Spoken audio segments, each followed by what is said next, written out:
Ridgeland, Mississippi, was a town where time seemed to slow down, a place where the sweet scent of magnolias hung heavy in the air, and the gentle rhythm of life lulled its residents into a sense of unwavering peace.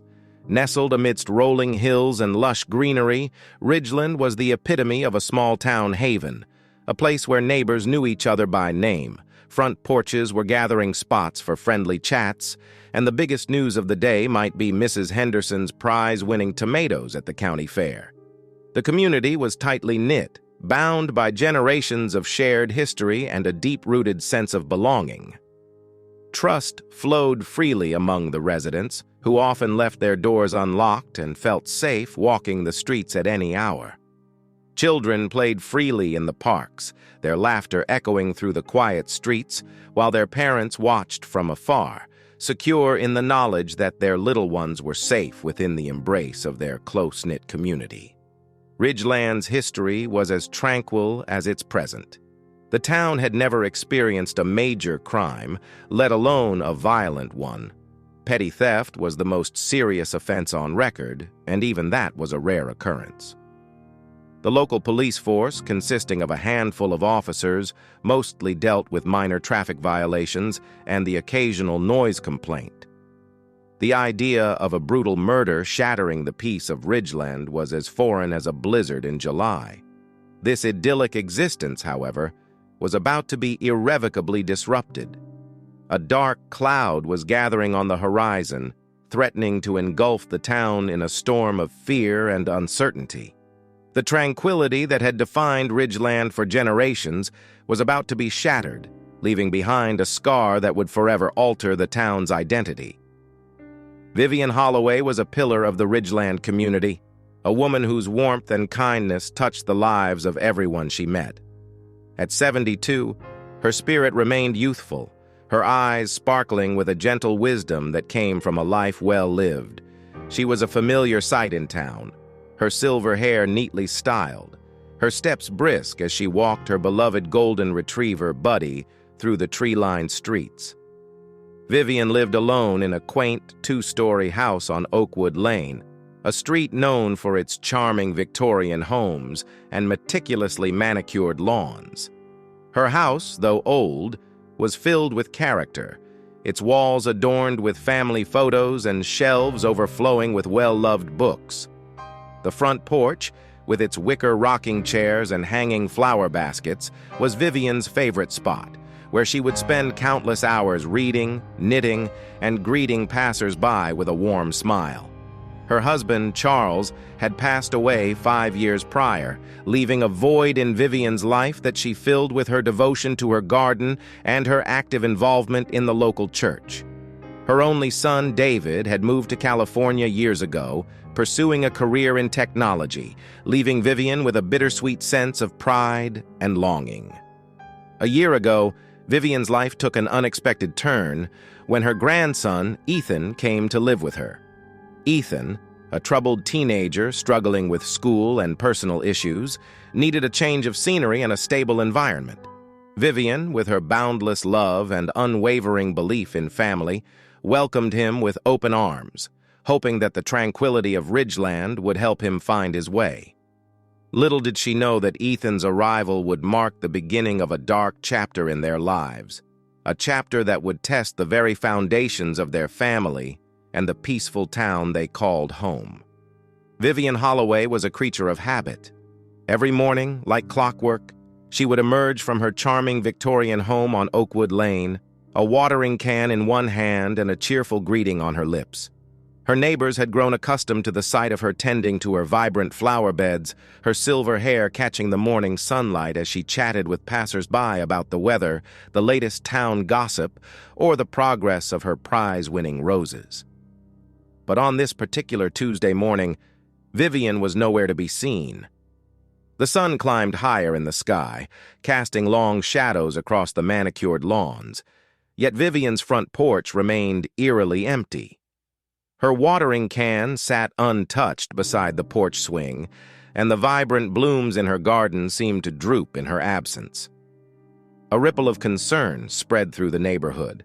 Mrs. Henderson, who lived across the street, noticed Vivian's absence while retrieving her morning paper. "That's odd," she thought. "Vivian never misses a day in her garden." Mr. Johnson, who often walked his beagle past Vivian's house, also remarked on her unusual absence. "Maybe she's gone to visit her son in California," he suggested to Mrs. Henderson, but a nagging feeling of unease lingered in their minds. As the day wore on, the whispers of concern grew louder. Some speculated that Vivian might have fallen ill, while others wondered if she had simply decided to take a spontaneous trip. But the lack of any communication from Vivian, a woman known for her meticulousness and consideration, fueled a growing sense of anxiety among her neighbors.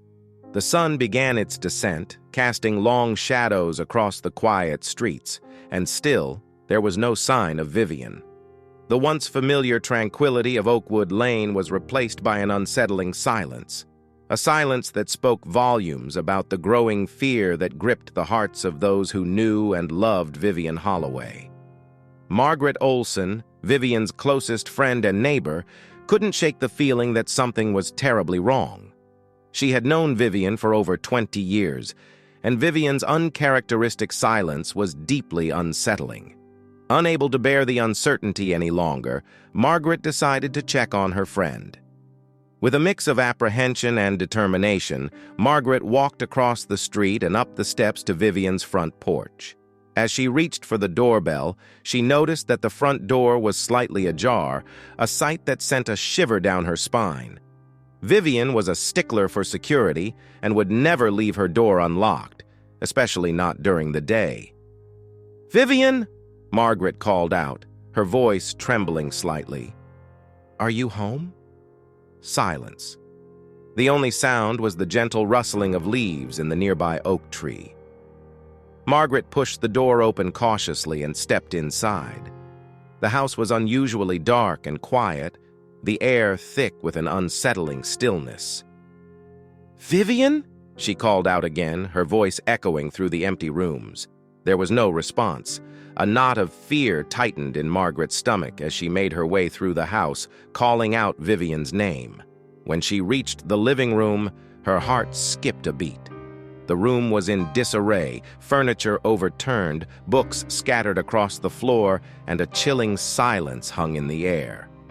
A wave of dread washed over Margaret as she realized that something terrible had happened.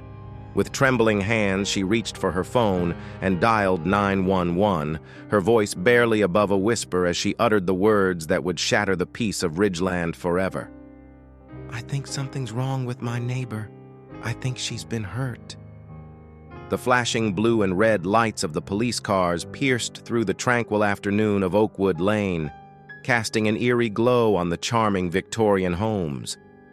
The arrival of the Ridgeland Police Force, a sight rarely witnessed in the peaceful town, marked a grim turning point in the unfolding drama.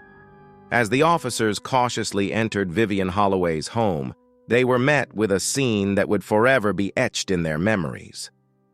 The once inviting living room was now a tableau of chaos and violence. Furniture lay overturned, lamps shattered, and books strewn across the floor, as if a tornado had swept through the heart of the house. A fine layer of dust coated the surfaces, disturbed only by the frantic footprints of the first responders. The air hung heavy with a metallic scent, a chilling reminder of the violence that had transpired within those walls. In the center of the room, amidst the wreckage, lay Vivian's lifeless body. Her frail frame was sprawled on the Persian rug, her once vibrant floral dress stained crimson. Her eyes, usually sparkling with warmth and kindness, were now vacant, staring blankly at the ceiling. Her silver hair, normally meticulously styled, was disheveled, strands clinging to her blood-soaked face. Multiple stab wounds marred her chest and abdomen, each a testament to the brutality of the attack. The ferocity of the assault was evident in the deep gashes and defensive wounds on her arms, suggesting a desperate struggle for survival.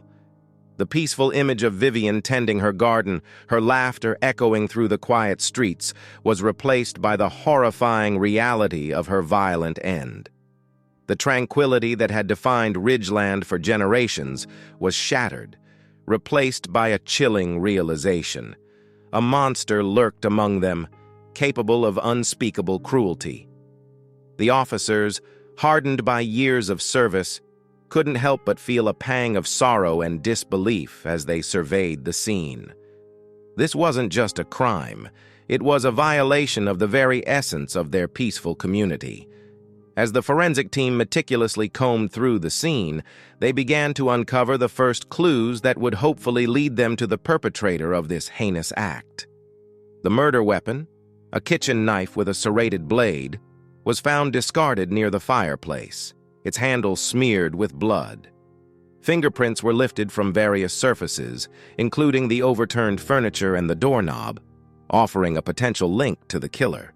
Among the scattered debris, a small white handkerchief caught the attention of one of the investigators. It was made of fine linen, delicately embroidered with a single crimson letter A. The handkerchief was pristine, untouched by the surrounding chaos, as if it had been deliberately placed there. Its presence raised more questions than answers. Did it belong to the killer? Was it a message? Or was it simply a cruel taunt, a reminder of the killer's audacity? The initial investigation yielded few concrete leads. There were no signs of forced entry, suggesting that Vivian might have known her attacker. The brutality of the crime pointed towards a crime of passion, a personal vendetta rather than a random act of violence. The embroidered handkerchief, with its enigmatic letter A, became a focal point of the investigation, a potential key to unlocking the mystery surrounding Vivian Holloway's tragic demise. The peaceful town of Ridgeland was now shrouded in a veil of fear and uncertainty.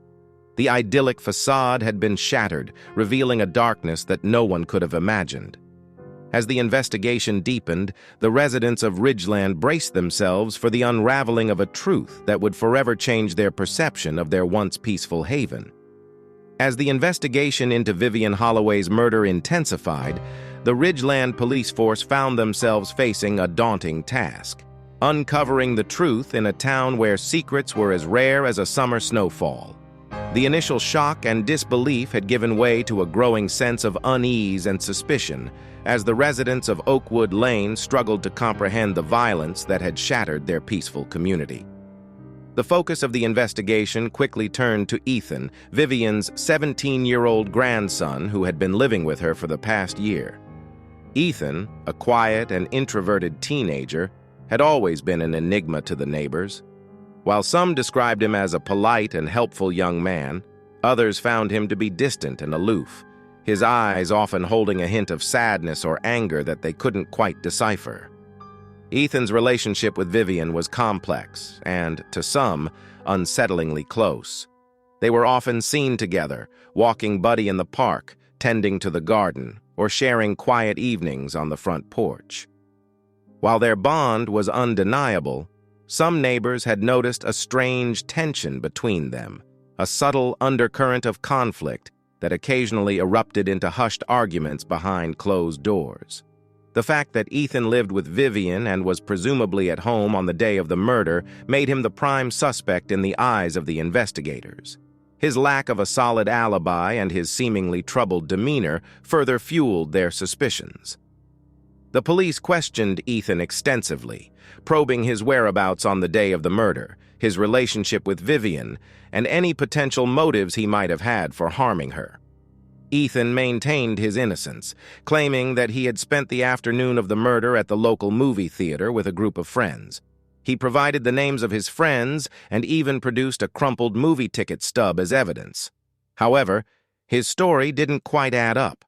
The investigators meticulously verified Ethan's alibi, interviewing his friends and reviewing security footage from the movie theater. While his friends corroborated his story, the security footage revealed a discrepancy in Ethan's timeline. The footage showed him entering the theater later than he had claimed and leaving earlier, leaving a window of time unaccounted for. Furthermore, Ethan's demeanor during the interrogation raised red flags. He appeared nervous and evasive, avoiding eye contact and offering vague answers to the investigators' questions. His story lacked details and consistency, and his emotional responses seemed disproportionate to the gravity of the situation.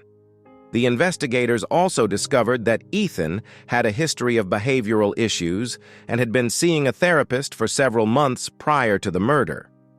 His therapist, Dr. Emily Carter, revealed that Ethan had been struggling with anger management and depression, stemming from a difficult childhood and a strained relationship with his parents.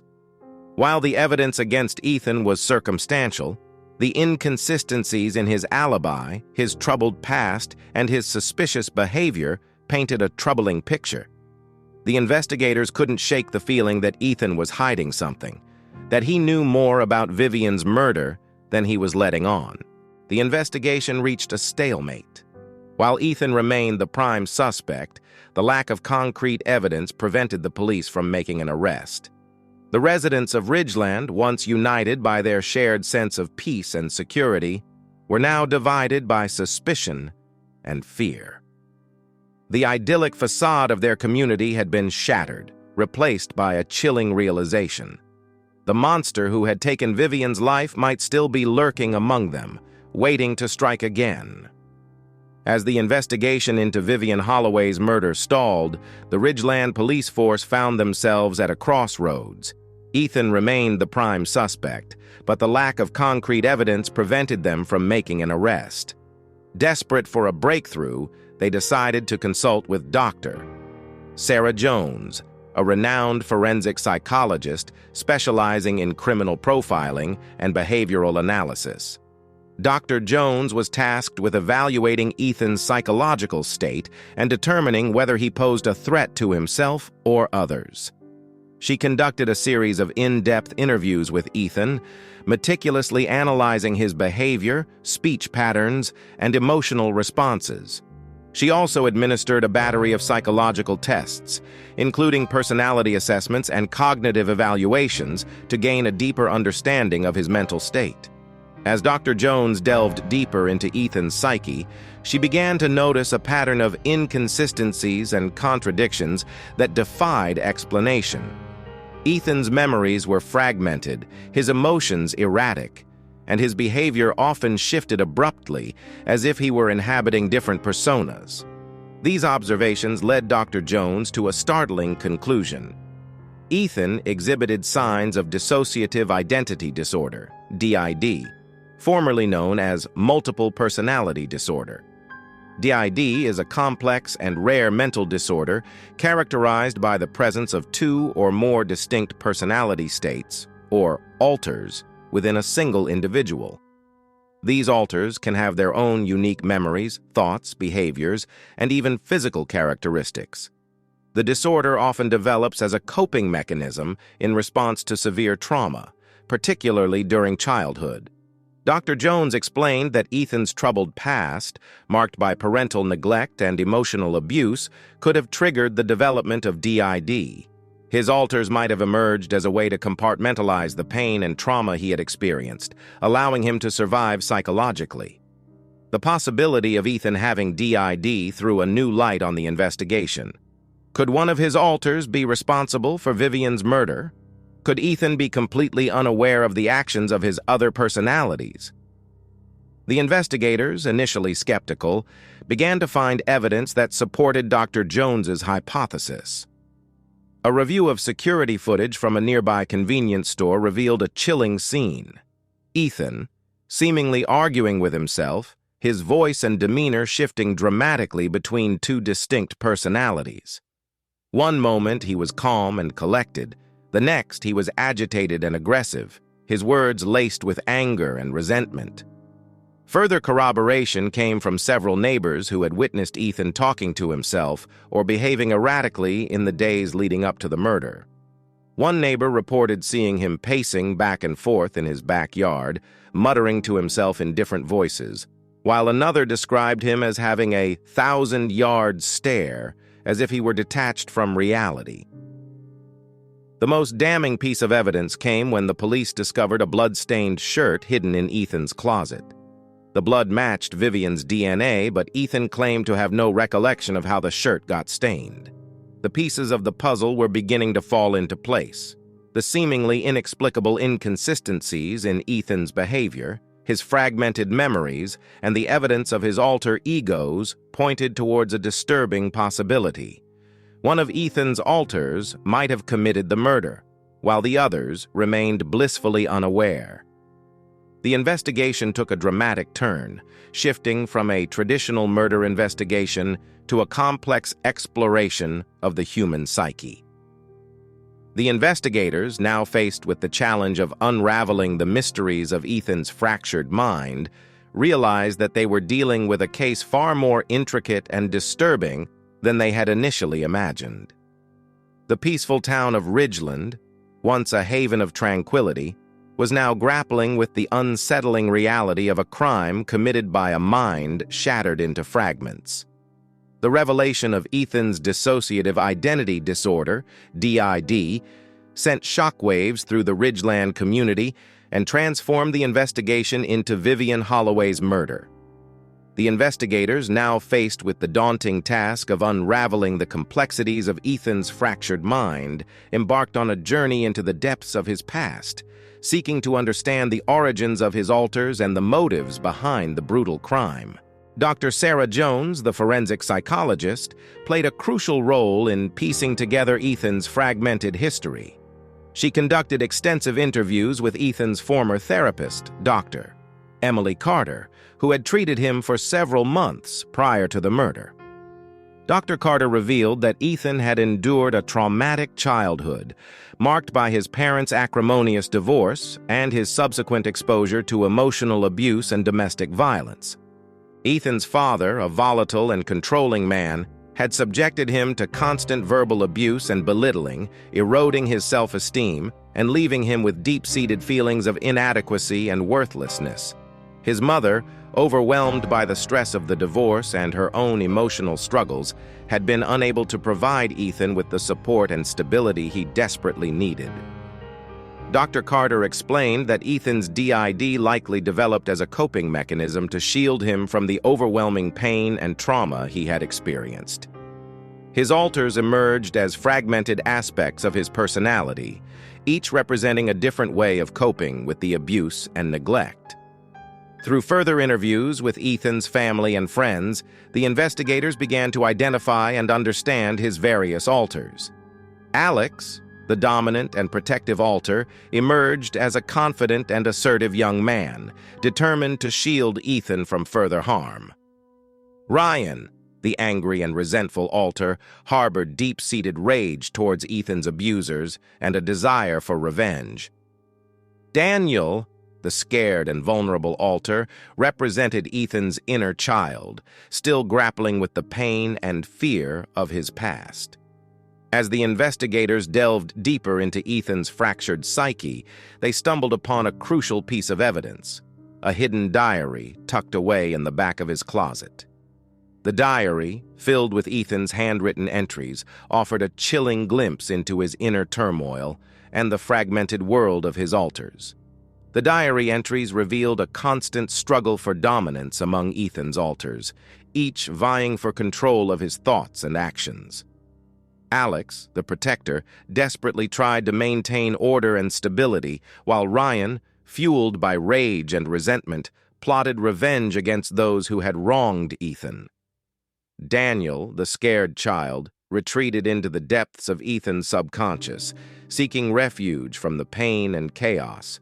The diary also contained a shocking revelation. Ryan, the vengeful alter, had developed a deep-seated hatred towards Vivian, blaming her for Ethan's suffering. In Ryan's twisted perception, Vivian had failed to protect Ethan from his abusive father and had abandoned him to a life of pain and misery. The diary entries detailed Ryan's meticulous plan to murder Vivian, a plan fueled by a desire for revenge and a warped sense of justice. He described how he would wait for the opportune moment, when Vivian was alone and vulnerable, and then strike with the kitchen knife, ending her life and avenging Ethan's suffering. The discovery of the diary sent chills down the spines of the investigators. It provided a chilling confirmation of Dr. Jones's hypothesis and offered a glimpse into the dark and twisted motives behind Vivian's murder. The diary became a crucial piece of evidence, helping the investigators understand the complex interplay of Ethan's alters and the tragic events that led to Vivian's untimely demise. The peaceful town of Ridgeland, once a symbol of tranquility and innocence, was now grappling with the horrifying reality of a crime committed by a mind shattered into fragments.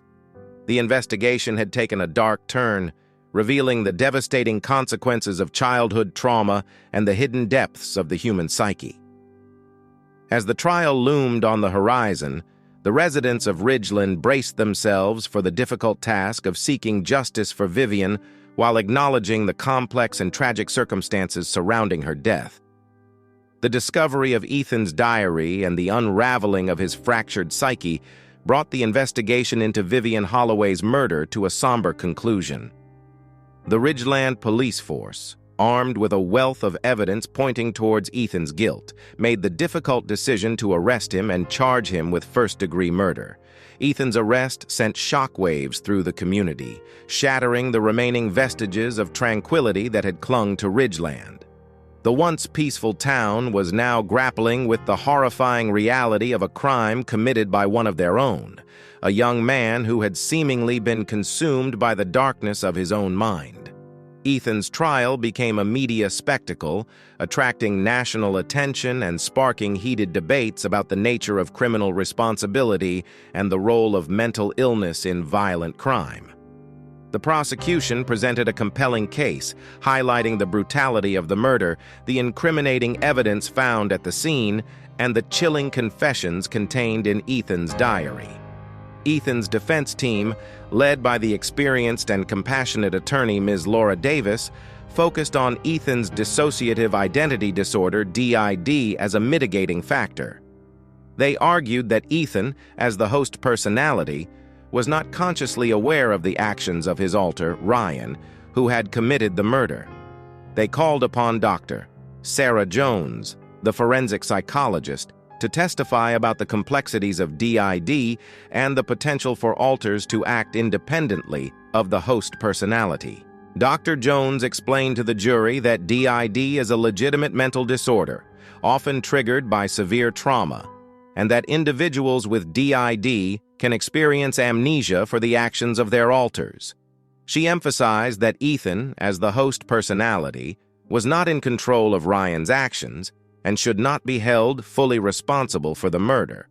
The jury, faced with a complex and emotionally charged case, deliberated for several days before reaching a verdict.